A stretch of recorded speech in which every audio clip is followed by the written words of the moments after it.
네, 오늘 누가복음 16장 말씀인데요. 오늘 성경을 부분 읽으면서 하나님 말씀을 좀 나누고자 합니다. 오늘 제목부터 먼저 드리겠습니다. 천국과 지옥입니다.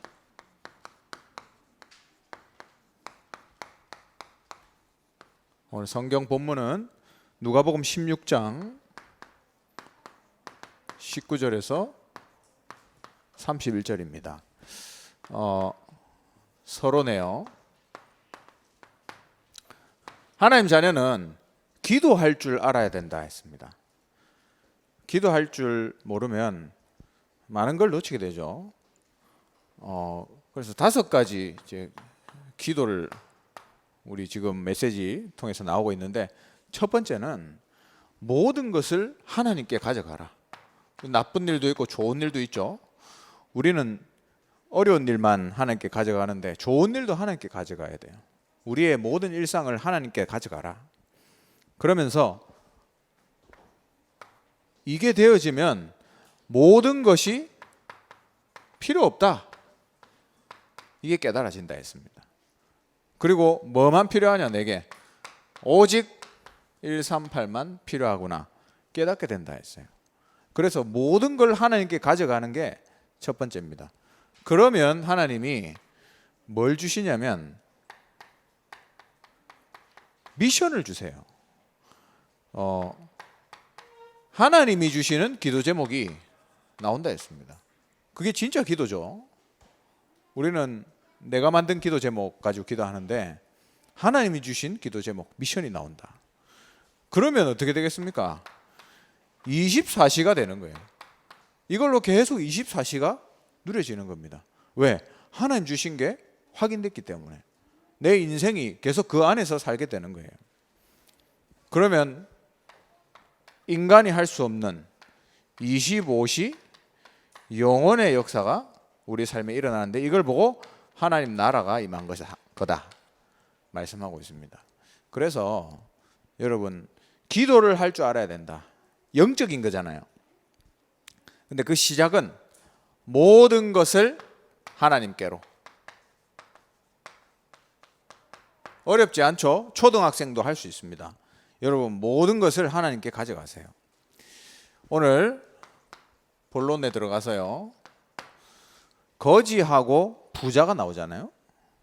써볼게요. 부자와 거지가 나오는데, 성경을 보면서 오늘 하나님 말씀을 붙잡아야 되겠습니다. 현실적인 문제를 보죠. 오늘 누가복음 16장 19절에서 21절 한번 볼까요? 성경 찾아보셨습니까? 성경 누가복음 16장 19절에서 21절. 네, 찾으셨으면 같이 한번 읽어보겠습니다. 시작. 한 부자가 있어 자색 옷과 고운 베옷을 입고 날마다 호화롭게 즐기더라. 그런데 나사로라 이름하는 한 거지가 헌데투성이로 그의 대문 앞에 버려진 채 그 부자의 상에서 떨어지는 것으로 배불리려 하매 심지어 개들이 와서 그 헌데를 핥더라.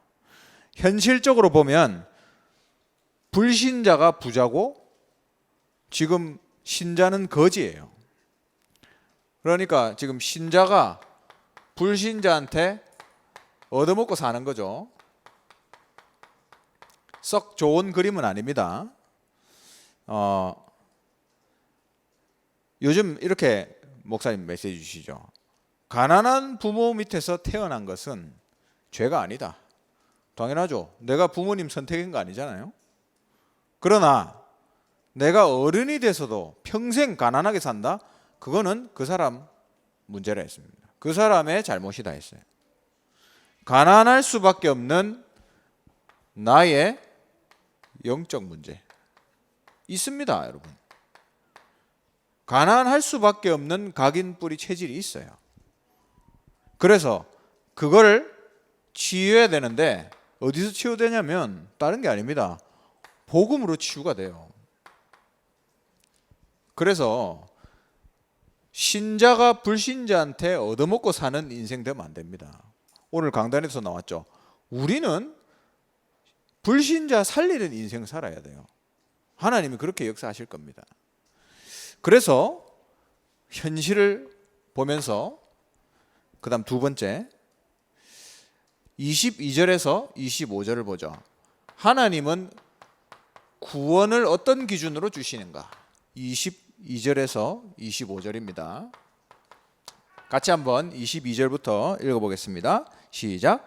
이에 그 거지가 죽어 천사들에게 받들려 아브라함의 품에 들어가고 부자도 죽어 장사되매 그가 음부에서 고통 중에 눈을 들어 멀리 아브라함과 그의 품에 있는 나사로를 보고 불러 이르되 아버지 아브라함이여 나를 긍휼히 여기사 나사로를 보내어 그 손가락 끝에 물을 찍어 내 혀를 서늘하게 하소서.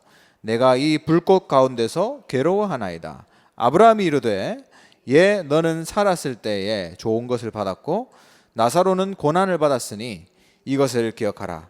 이제 그는 여기서 위로를 받고 너는 괴로움을 받느니라 했어요.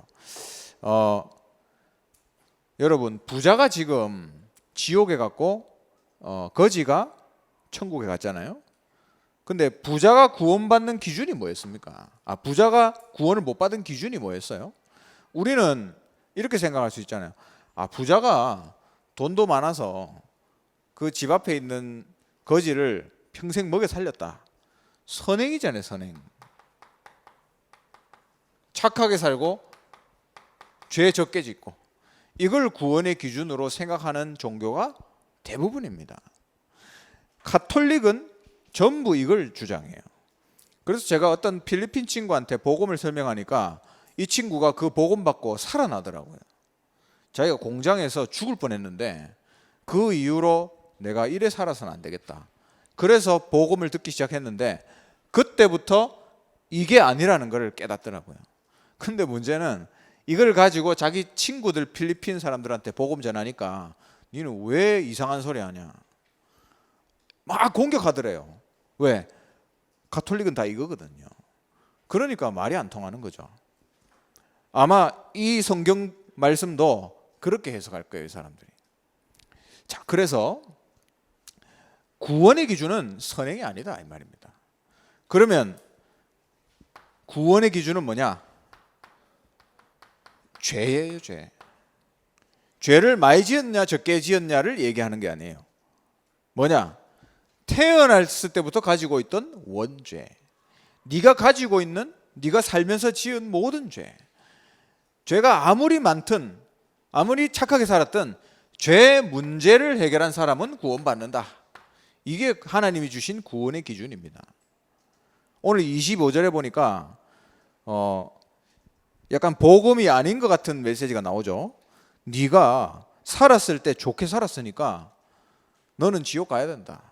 좋은 거 많이 받았으니까 이미. 나사로는 거지같이 살았으니까 거지로 살았으니까 천국 가야 된다. 이게 지금 나오는데 여러분 그 말이 아니에요. 그 말이 무슨 말이냐면 부자가 자기가 가진 것 때문에 복음이 필요가 없는 거예요. 나는 복음 없어도 잘 사는데요, 뭐. 세상에 그런 사람 얼마나 많습니까? 그죠?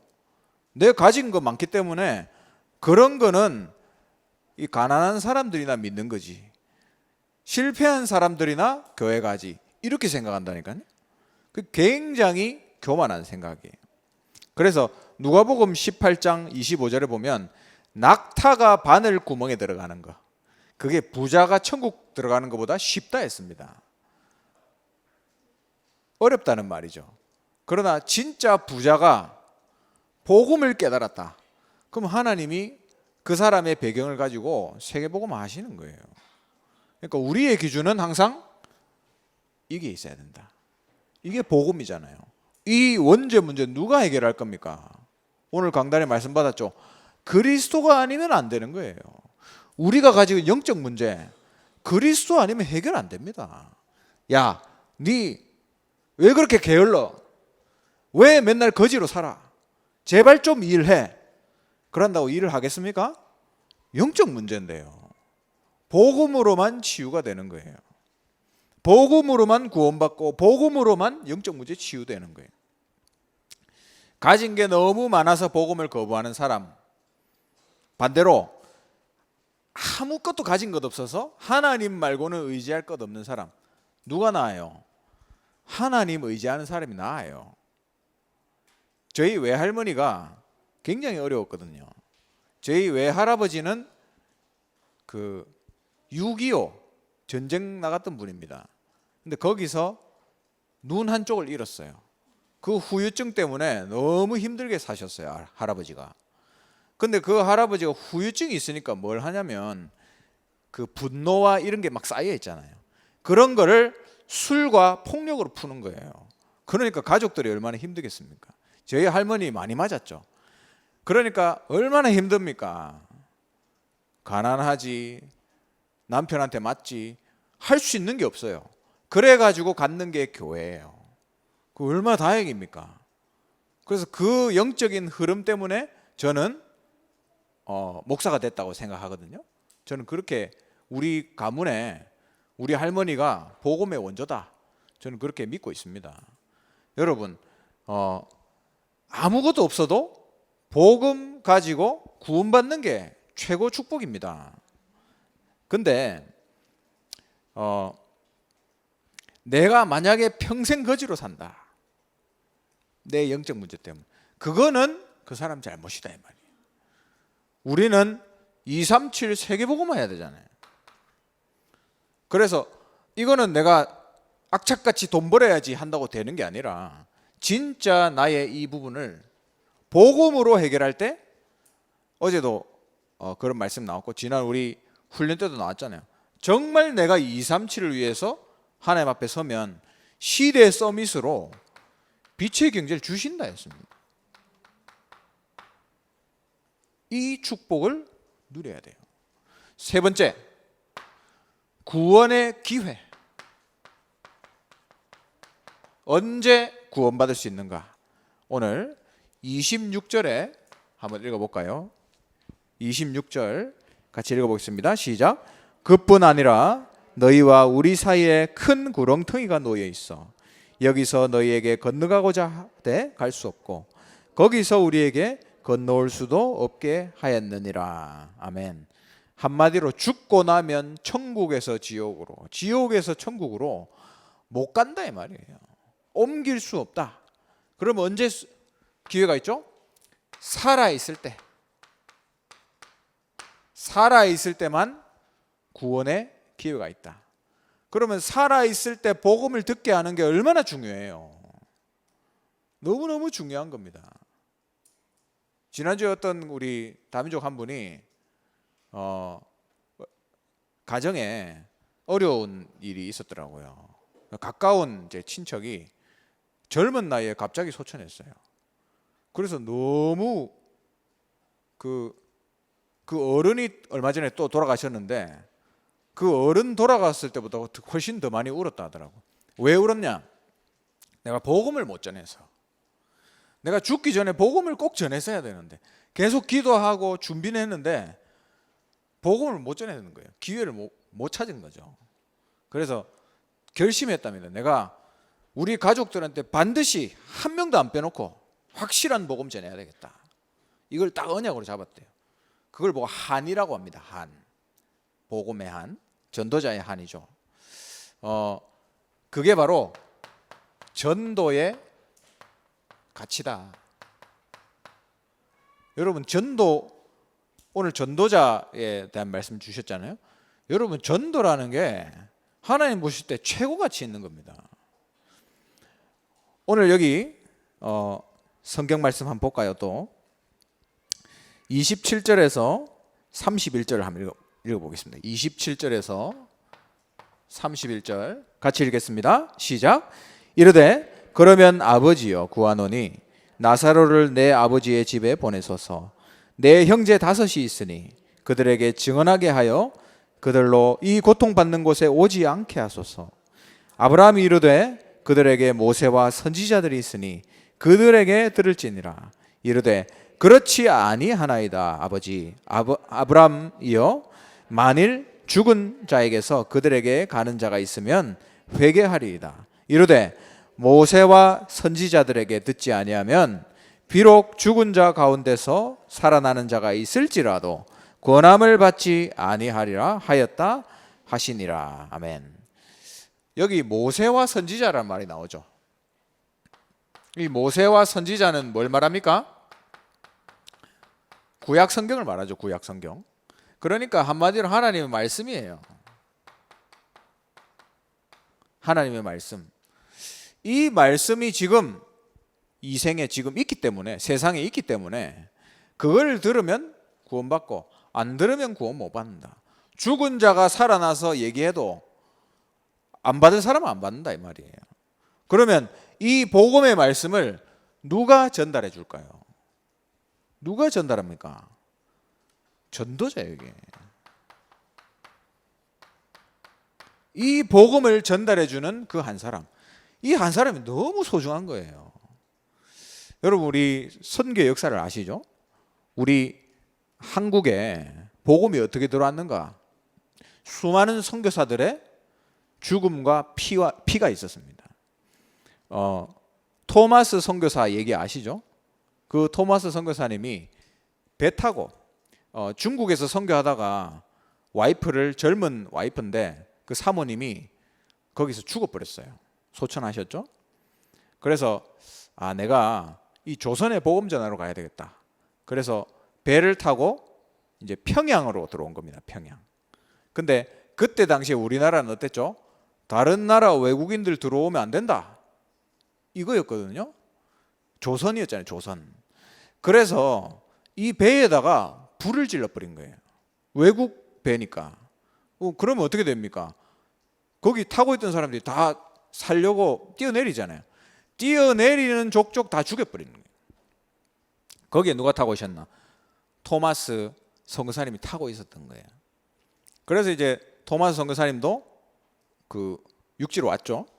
그러니까 이제 칼 들고 기다리고 있어요, 누가. 그래서 이제 죽이려고 하는데 이 토마스 선교사님이 2개월을 한국어를 배웠답니다. 최소한의 복음 전할 수 있는 준비를 하고 온 거죠. 그래가지고 그 순간에 복음 못 전하잖아요. 가지고 온 그 성경 있죠, 성경. 중국말로 된 성경. 그걸 준 거예요. 이거 읽으라고. 무슨 말인지 못 알아들었겠죠. 근데 이 사람 군인이니까 시킨 대로 죽여버린 거예요. 토마스 선교사를. 그리고는 이제 집에 갔는데 저 사람이 그 영국 사람인데 칼로 죽이는데도 그 순간에 뭘 줬잖아요, 책을. 그게 도대체 이게 무슨 책인가? 대동강에 가가지고 주워 왔는 거예요. 주워 와가지고 읽었는데 이 사람이 예수를 믿게 됐어요. 얼마나 축복입니까, 그죠? 그 사람 이름이 박춘권이랍니다. 이 사람이 나중에 장로까지 됐어요. 너무 귀하지 않습니까? 아니, 복음 한번 전하지도 못했어요. 근데 전도자가 밟은 발걸음. 직접 전하지도 못했는데 하나님이 말씀으로 역사하시는 거예요.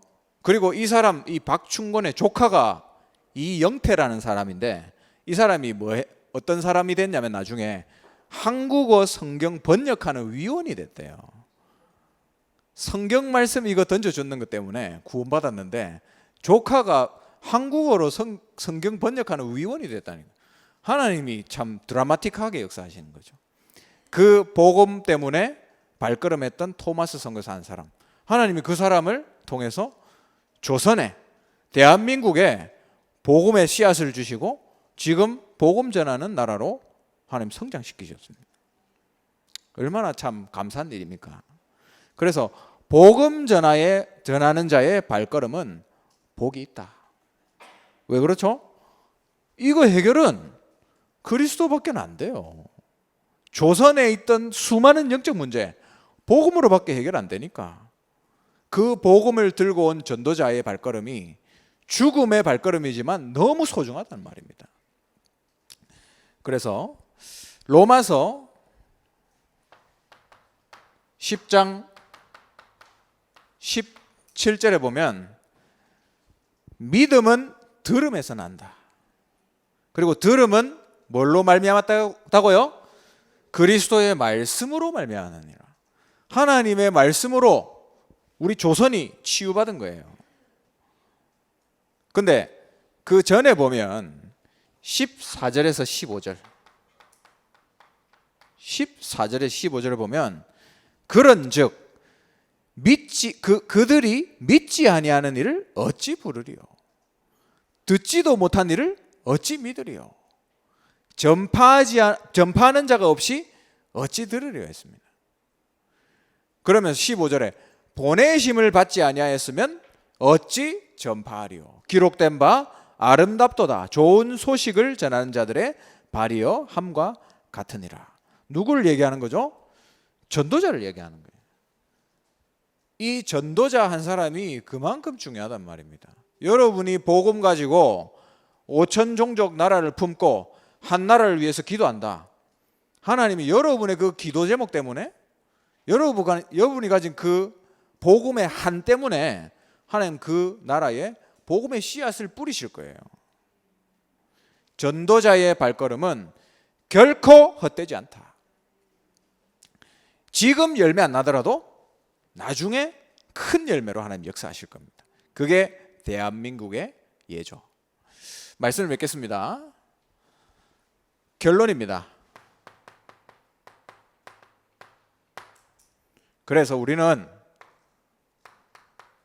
오직이다. 딴 거 하지 말고. 왜? 이거 아니면 해결될 수 없기 때문에. 우리가 복음 받았지만 영적 문제 있잖아요. 그래서 우리가 뭐에 집중해야 되냐? 오직 그리스도, 오직 하나님 나라, 오직 성령. 어떻게 보면 너무 쉬워요, 신앙생활하기. 왜? 복잡하지 않으니까. 단순합니다. 이것만 하면 되니까 얼마나 쉽습니까? 여러분, 오직의 증인으로 정말 전도자의 걸음 걸어가게 되시기를 주님의 이름으로 축원합니다. 기도하겠습니다. 하나님, 우리의 발걸음이 전도자의 발걸음이 되며 살아있는 동안에만 구원 얻을 기회가 있는데 그들이 이 기회를 놓치기 전에 복음을 전달할 수 있는 전도자의 발걸음을 걷게 하옵소서. 이 시간 하나님께 예물 드립니다. 세계 복음화하는 예물, 237 살리고 5천 종족 살리는 일에 쓰임받는 예물 되게 하시며 이 일에 우리를 실의 서밋으로 세우사 빛의 경제를 허락하여 주시옵소서. 예수 그리스도의 크신 은혜와 하나님의 영원하신 사랑과 성령의 내주인도 역사 충만하심이 오늘 천국과 지옥이 있음을 알고 전도자의 발걸음으로 살아있는 동안 복음을 증가하기 원하는 이 자리에 있는 모든 하나님의 사람들 머리 위에 우리 모든 귀한 다민족들과 그 나라들 위에 지금부터 영원토록 항상 함께 있을지어다. 아멘.